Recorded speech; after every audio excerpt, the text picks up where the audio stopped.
आज हम accounting equation के चैप्टर में एक नई तरह का कंसेप्ट सीखने जा रहे हैं। होप आपको बहुत अच्छे से समझ आ जाएगा। कोशिश करूंगी कि इतना इजी वे में बताऊं कि आपको समझ आ जाए। तो लेट्स स्टार्ट। देखो, आपको क्वेश्चन एग्जाम में इस तरह का आ सकता है, give an example for each of the following. जो भी नीचे ट्रांजेक्शन दी हुई है आपको उनके एग्जाम्पल बताने हैं। तो नंबर 1 देखें, increase in one asset as well as decrease in another asset.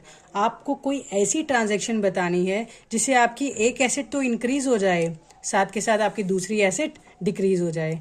तो चलो देखते हैं कौन सी है।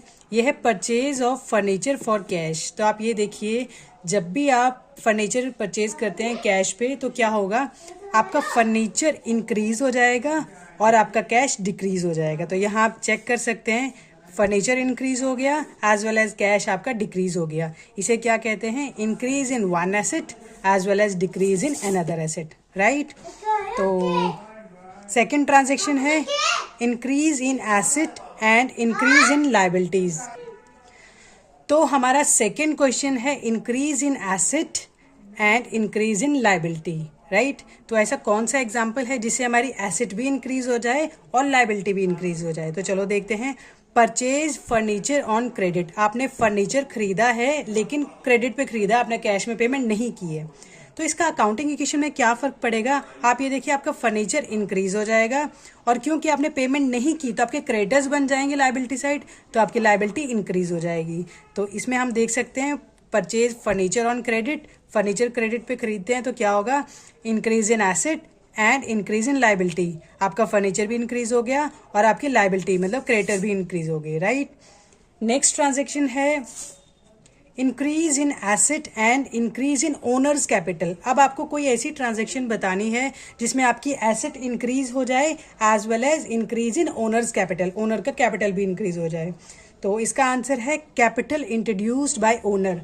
अगर बिजनेस में ओनर कैपिटल लेके आया है तो इससे क्या होता है, हमारा कैश इंक्रीज हो जाता है एज वेल एज कैपिटल भी इंक्रीज हो जाता है। जैसे हमने कहा capital introduce by person in his business, तो आपका cash as well as capital दोनों इंक्रीज हो जाएंगे।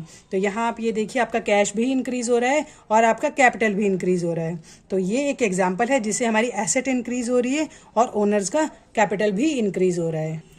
नेक्स्ट ट्रांजैक्शन है in decrease in asset and decrease in decrease in asset and decrease in liability, right. आपको कोई ऐसे ट्रांजैक्शन बता, तो हमारी ट्रांजैक्शन है decrease in asset and decrease in liability. आपको कोई ऐसी ट्रांजैक्शन बतानी है जिससे हमारी एसेट भी कम हो जाए और हमारी लायबिलिटी भी कम हो जाए। तो इसका आंसर है पेमेंट टू क्रेडिटर्स। तो देखो, अगर आप क्रेडिटर्स को पेमेंट करोगे तो आपका कैश डिक्रीज हो जाएगा and as well as creditor भी डिक्रीज हो जाएंगे। पेमेंट टू क्रेडिटर्स, क्रेडिटर को पेमेंट कर दी, अकाउंटिंग इक्वेशन में आपका कैश कम हो गया एंड आपने पेमेंट कर दी, सेटलमेंट हो गई तो आपके क्रेडिटर्स भी कम हो गए। तो ये एग्जांपल है decrease in asset and decrease in liability. दोनों ट्रांजेक्शन, इस एक ट्रांजेक्शन से दोनों जो डिफरेंस है वो साइमल्टेनियसली पड़ गए हमारी अकाउंटिंग इक्वेशन। नेक्स्ट ट्रांजेक्शन है decrease in asset and decrease in owner's capital. ऐसी कोई ट्रांजैक्शन बताएं जिससे आपकी एसेट भी डिक्रीज हो जाए और ओनर्स का कैपिटल भी डिक्रीज हो जाए। इसका आंसर है कैश विड्रॉन बाय प्रोप्राइटर। मतलब जो मालिक है वो अपने बिजनेस में कैश विड्रॉ कर ले।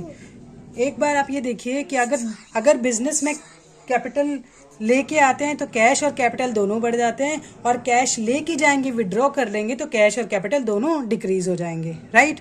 तो जब हमारा प्रोप्राइटर बिजनेस से पैसे लेके जाता है, आपका कैश भी डिक्रीज हो जाता है और कैपिटल भी डिक्रीज हो जाता है। ये हमारा एग्जाम्पल है decrease in asset and decrease in owner's capital. Next transaction है decrease in liability and increase in owner's capital. तो देखो, ये ट्रांजैक्शन आपको कोई बतानी है जिससे हमारी लायबिलिटी भी कम हो जाए और ओनर का कैपिटल भी कम हो जाए। तो इसका आंसर है conversion of partners loan into capital.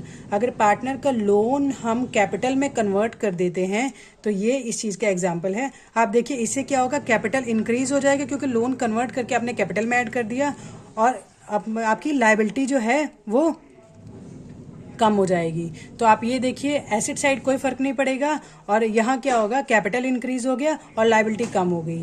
तो इससे आपकी अकाउंटिंग इक्वेशन बैलेंस हो जाएगी। होप आपको ये क्वेश्चन बहुत अच्छे से समझ आ गया है। Thank you so much.